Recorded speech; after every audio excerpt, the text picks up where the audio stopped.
Good afternoon. I'm on my couch today. Not going out walking at the moment because it's a bit hot, and I'll go later because I've been a bit ill too, so that doesn't help. And I'd like to say thank you for 100 subscribers. It's pretty cool.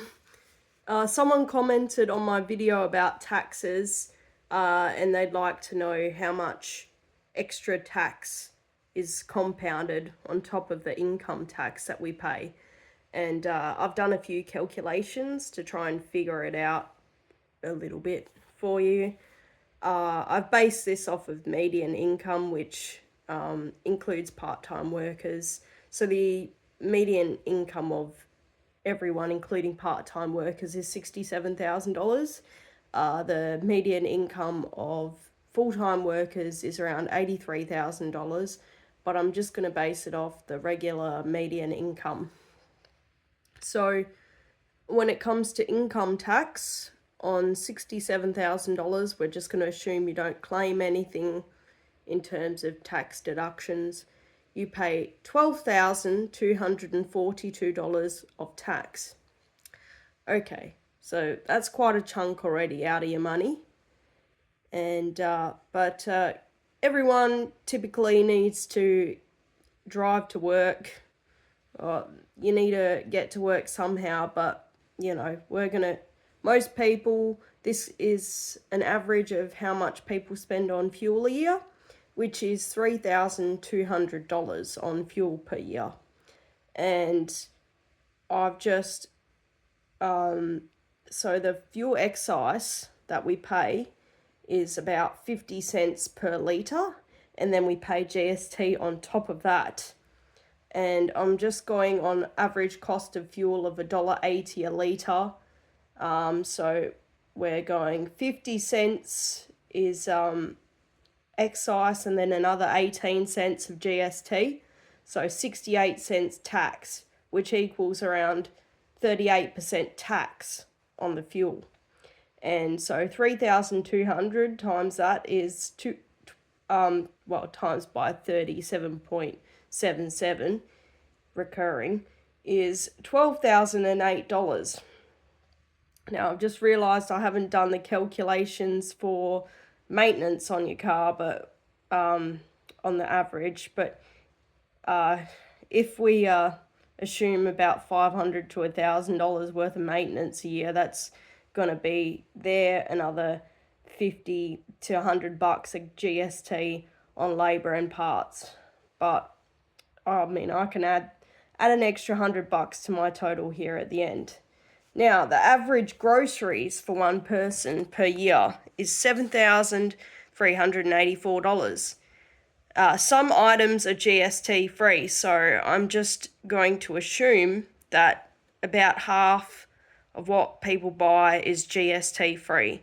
So I've just taken $3,692 and times it by 0.1, and that's $369 of tax there.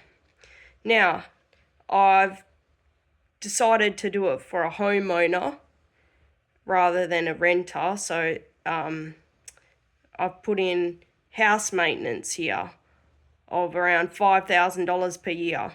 I couldn't get any figures on like the average cost of house maintenance a year. It was just saying, oh yeah, assume between 1 to 4% of your property's value on maintenance a year. I don't know. This is probably the lower end of the scale, to be honest, but I'm saying $5,000 a year, and that's like $500 GST there. Now, car rego, motor vehicle insurance for the car rego, so that's the part that you pay tax on. You pay 20% tax because you pay GST and duty. So I've just gone and done it for basically my car, so the motor vehicle insurance part of it is $505. So that's the bit that's not based on the weight of the car and stuff. So that's not how much it cost me per year to register my car. That's over $900 total. But that's the part you pay duty and GST on. So that's $101. Now, the average comprehensive car insurance in Australia is $2,100, 2104 it says. So that's 10% GST, another $210. House insurance average is $2,753, $275 GST. Utilities minus water, because you don't pay GST on water, $375. Now, I haven't included the phone bill in that, which the average phone bill equals about $636 a year, which is $63 of GST. Now, we all need clothing, so I have included this as well, and the average spent on clothes a year is $2,500. That's a lot on clothes, but I guess some people buy more high-end fashion or something like that. So $250 of GST there. So I'm just going to add an extra $100 for, say, the maintenance GST here. So then it's $3,451 of extra taxes, and that's just the bare minimum, really, because realistically we do spend more than that. This is just the basics, and I've probably forgot more stuff, but you know, after adding on those extra taxes that are pretty much unavoidable, you're paying $15,693 of tax on 60, and that's why it sucks to be, you know, not making lots of money, because take that off 15,693, you know, you're looking at, you've only got 51,300 left for yourself. And you know, with rents being so high, if you are a renter, obviously you won't have house maintenance and house insurance and stuff like that, but you will have contents insurance. But even if you have a mortgage that's pretty high, you can't survive. Certainly not on the median wage, but you wouldn't have gotten a loan on the median wage anyway, unless you know, bought quite a while ago. So this is why people are struggling right now, because for renters, I mean, it's costing about $4,000 a month just to survive, because rents are very high, the cost of living. I've only gone on one of these websites, and it said about $16.50 a month for everything apart from rent and mortgage and stuff, which it's a little lower than I would think. But I mean, I could just about get away with that, but without the mortgage and stuff, but not quite. It's a little bit higher for me, but just about.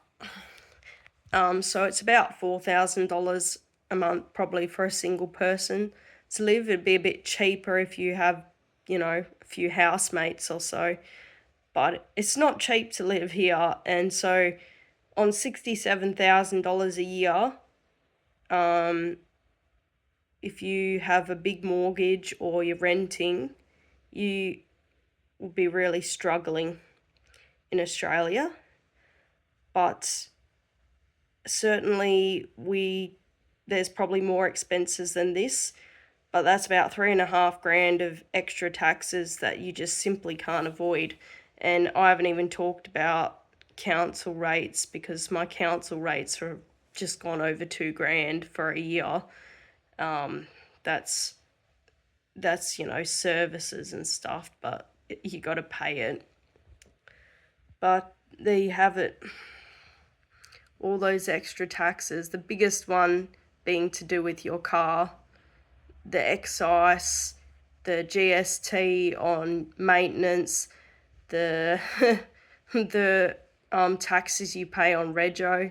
It's all ridiculous. And I haven't even talked about the fact that if you dare to buy another vehicle, you have to pay stamp duty on that car, and depending on the value of that vehicle, Once it hits above 25,000, it goes up incrementally. And if you buy a way too expensive car, which, if you're poor, you're probably not going to buy a really expensive car unless you're stupid. But, luxury car tax and all of that. So they really know how to slug people. And if you dare drink alcohol or smoke cigarettes, then you really get slugged, because the excise on that is ridiculous. I don't drink very much alcohol, maybe one or two a fortnight, because it's just so expensive and it's not good for you anyway. But anyway, that's how much we're being taxed. I hope that answers your question. Thank you.